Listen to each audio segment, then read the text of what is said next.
Hello दोस्तों, आपका स्वागत है मेरे यूट्यूब चैनल में। और आज मैं आपको सोलर सिस्टम के बारे में बताना चाहूँगा। चलिए वीडियो को स्टार्ट करते हैं।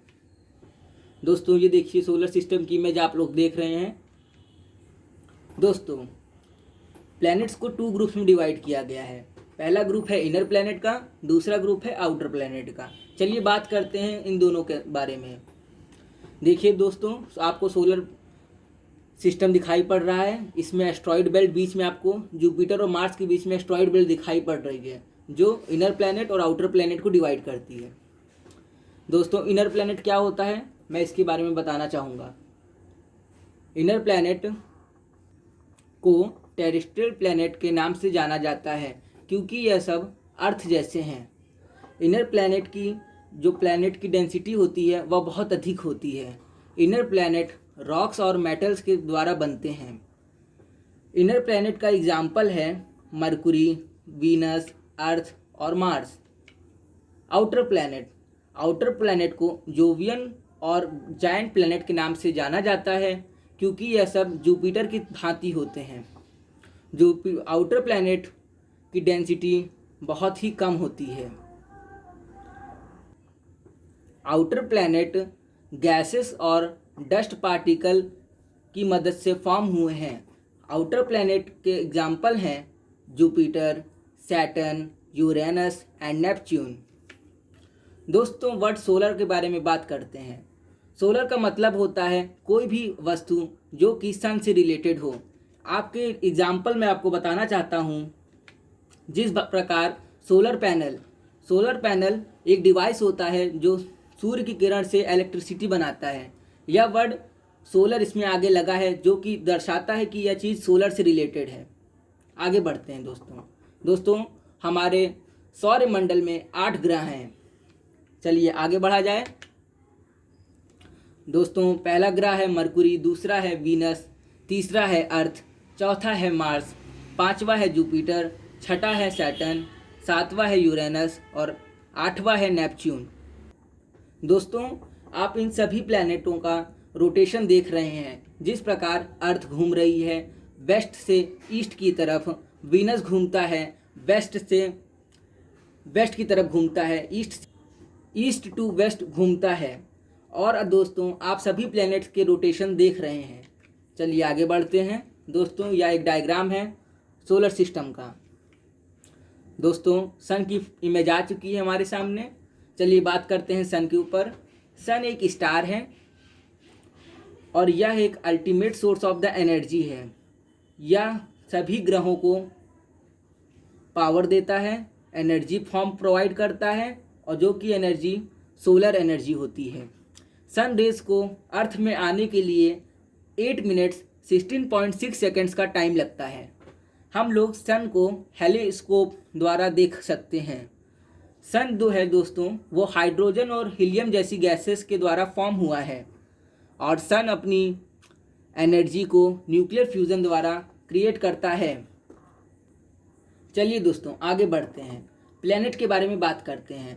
जो प्लैनेट वर्ड है वह ग्रीक वर्ड से आया है जिसका मतलब होता है वंडरर्स, और वह ग्रीक वर्ड है प्लैनेटा। प्लैनेटा का मतलब वंडरर्स होता है दोस्तों। चलिए आगे बढ़ते हैं। प्लैनेट्स की इसमें प्रॉपर्टी बताई गई है कि वह सब लाइट के ऊपर डिपेंड होते हैं, जो कि उन्हें स्टार्स प्रोवाइड करते हैं।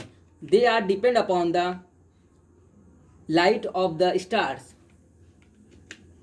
दोस्तों अब रोटेशन और रिवॉल्यूशन के पर आते हैं। रोटेशन का मतलब क्या होता है दोस्तों? रोटेशन का मतलब होता है जब कोई प्लैनेट अपनी ही एक्सिस पर घूमता है। और रिवॉल्यूशन का मतलब क्या होता है दोस्तों? जब कोई प्लैनेट मूव करता है सन के अराउंड, उसको हम लोग रिवॉल्यूशन कहते हैं। रिवॉल्व होना। चलिए दोस्तों आगे बढ़ते हैं। मरकुरी दोस्तों, Mercury is the first planet of our solar system. दोस्तों यह पहला प्लैनेट है हमारे सोलर सिस्टम का। इसके पास अपनी कोई सैटेलाइट नहीं है, और जो इसका रिवॉल्यूशन है वह सबसे फास्ट है, और यह हमारे सोलर सिस्टम का सबसे स्मॉलेस्ट प्लैनेट है। चलिए दोस्तों इस पर बात करते हैं, इसके रिवॉल्यूशन और रोटेशन पर। इसका रिवॉल्यूशन है 88 डेज अराउंड द सन, और इसका जो रोटेशन होता है अपनी एक्सिस पर, उसमें इसका टाइम लगता है 59 डेज। चलिए दोस्तों आगे बढ़ते हैं। वीनस पर आ गए हम लोग। वीनस को मॉर्निंग और इवनिंग स्टार के नाम से जाना जाता है और इसको अर्थ का ट्विन भी कहा जाता है क्योंकि इसका साइज अर्थ के ही जैसा है। इसका इक्वल रोटेशन और इक्वल रिवॉल्यूशन होता है और यह अपने सोलर सिस्टम का हॉटेस्ट एंड ब्राइटेस्ट प्लैनेट है। चलिए दोस्तों आगे बढ़ते हैं। हम लोग आ चुके हैं अपनी अर्थ पर।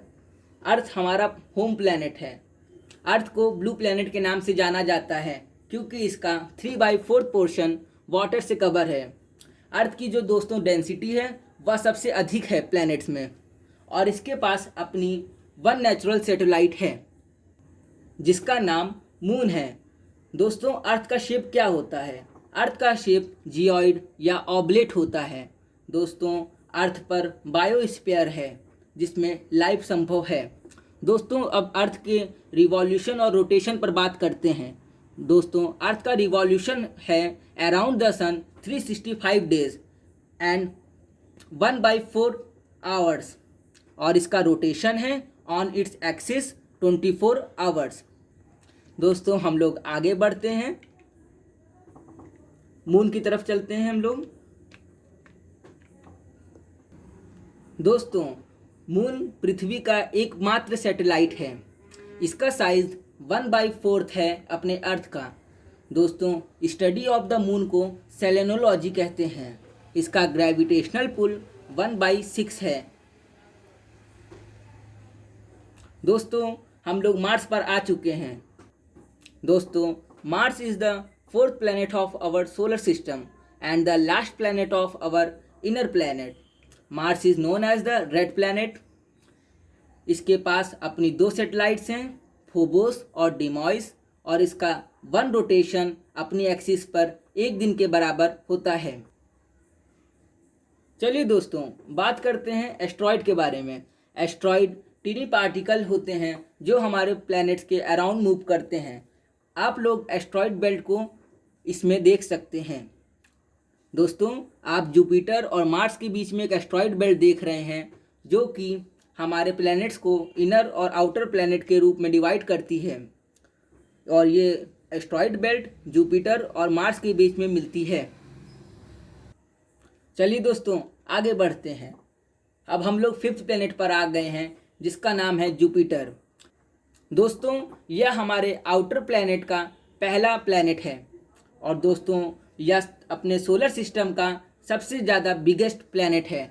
इसके पास highest number of the satellites हैं जिनकी संख्या है 79 और दोस्तों इसका जो रोटेशनल वेलोसिटी है वह सबसे फास्टेस्ट है और यह इसका रिवॉल्यूशन और रोटेशन जो है वह है revolution around the sun 11 year 11 month और one rotation on its axis 9 hour 56 minute. चलिए दोस्तों आगे बढ़ते हैं। अब हम लोग 7th प्लैनेट पर आ गए हैं जिसका नाम है सैटर्न। सैटर्न के पास 62 सैटेलाइट्स हैं। इसकी जो डेंसिटी है वह सबसे कम है। दोस्तों यह 2nd लार्जेस्ट प्लैनेट है अपने सोलर सिस्टम में। यह 8 रिंग से घिरा हुआ है।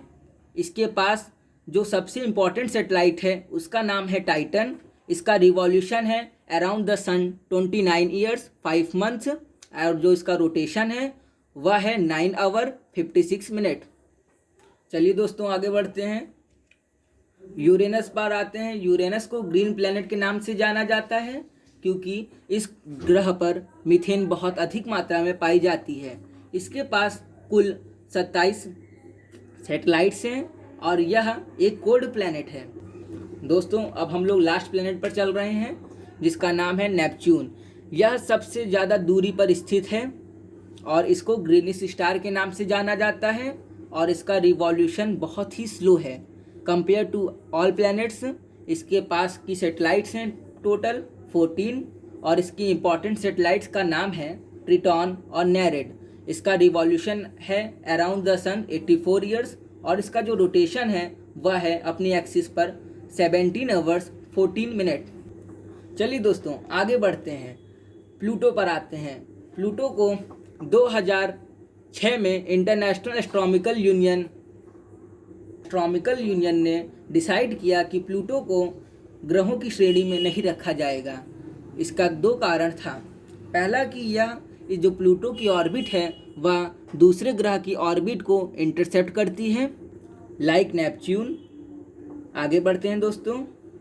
जो इसका साइज़ है वह बहुत ही स्मॉल है compare to the other planet, इसलिए यह डिसाइड किया गया कि प्लूटो को एक ड्वार्फ प्लैनेट के रूप में देखा जाएगा। और दोस्तों, इसको जो इंटरनेशनल एस्ट्रोनॉमिकल यूनियन है वह एक संगठन है जो कि एस्ट्रोनॉमी से रिलेटेड है और इसका काम है ग्रहों के बारे में, सोलर सिस्टम के बारे में जानकारी इकट्ठा करना। इसका हेडक्वार्टर पेरिस में स्थित है। दोस्तों, वीडियो देखने के लिए थैंक यू। अगर आपको वीडियो अच्छा लगा हो तो वीडियो को सब्सक्राइब, कमेंट और यूट्यूब में शेयर कर दीजिएगा।